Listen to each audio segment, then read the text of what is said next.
Hi, my name is Asma Mohseni. I am a writer and a traveler, and you're watching Folksalert. When you're writing, right, and you're writing for a financial column, do Hmm. you have to know the content? So you have to go do your research on what the market is doing, right, and then write Yeah, about it. yeah, exactly. Okay.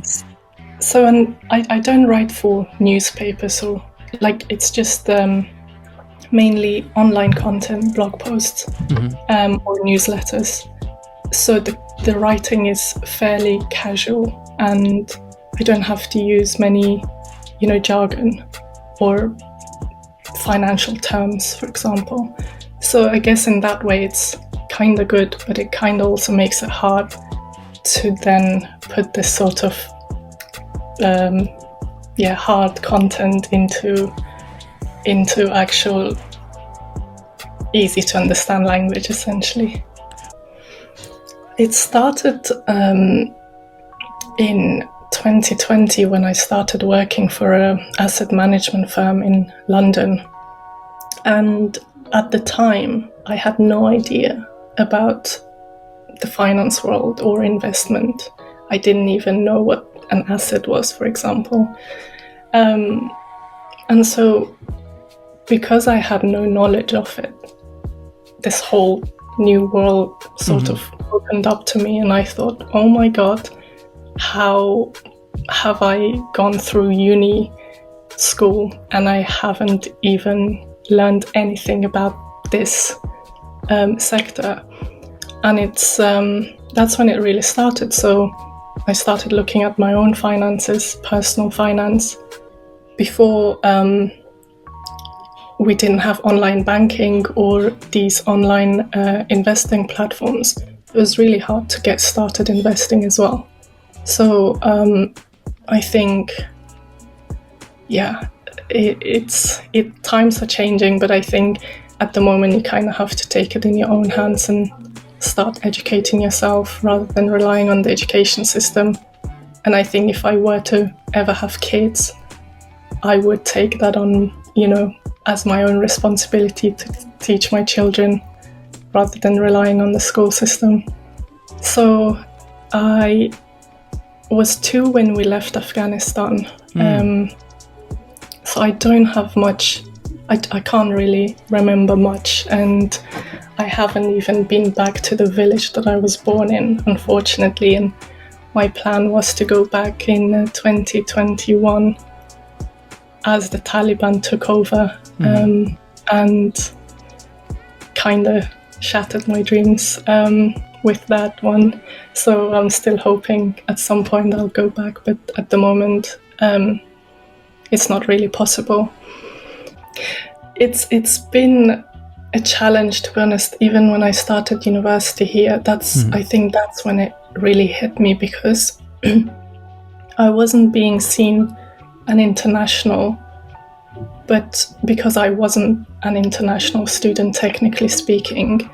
But at the same time, the international community saw me as British, and then the British saw me as international because of this accent that I have, or I don't know, I didn't quite fit in anywhere. So having this sort of identity crisis at that point was quite a challenge as well, because I feel like because I've moved around so much, I've taken different parts of the culture and then sort of formed my own culture. So I even back in 2012, I went back to Afghanistan, and they were speaking English to me, and thought I was a foreigner, or even if they knew I was Afghan originally, they still called me a foreigner. Yeah, sometimes I do wish I had these childhood friends, for example, that I see other friends have. But then again, I don't think I would want to change anything about how I've grown up, even though it was challenging. But I think it was worth it in the end. Still is. Wouldn't, yeah. When you were younger, did you have any dreams or ambition of what you wanted to be when you grew up? Yeah, I had many actually. One of them was an astronaut. Another one was, I think, an actress as well. But yeah, these are the two that I can think of at the top of my head now. The reason why I asked that question, because you are a writer now, right? You write financial blogs, but also in your spare time you write stuff that you're interested in, travel. Do you think writing helps you to take you different places, the missing parts of your life? You can fill in those blanks by being a writer? That's a good way to put it, actually.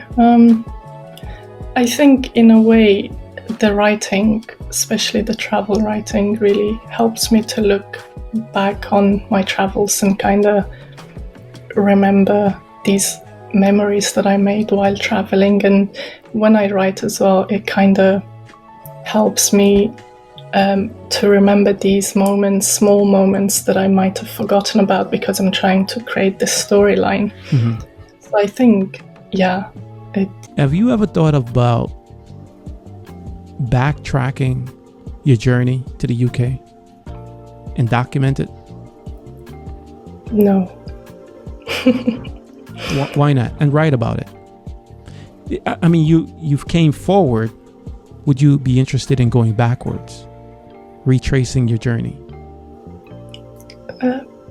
As you said it, I got goosebumps.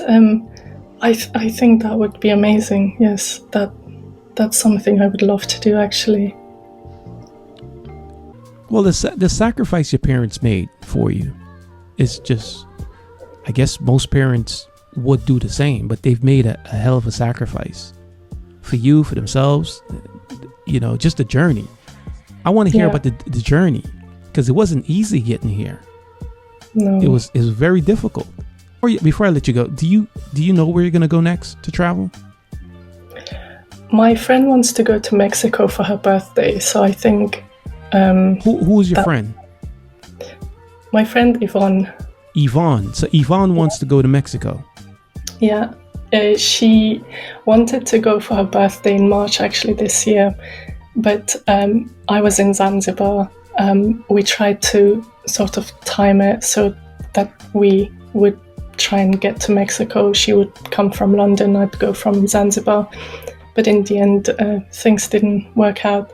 So we're trying to celebrate her birthday later in the year and go to Mexico, hopefully. Wonderful. Well, happy early birthday to Yvonne. It's actually late, so it was March this year. Oh, so she already had the birthday, so happy belated birthday to Yvonne. Thank you. I will get that to her. Well,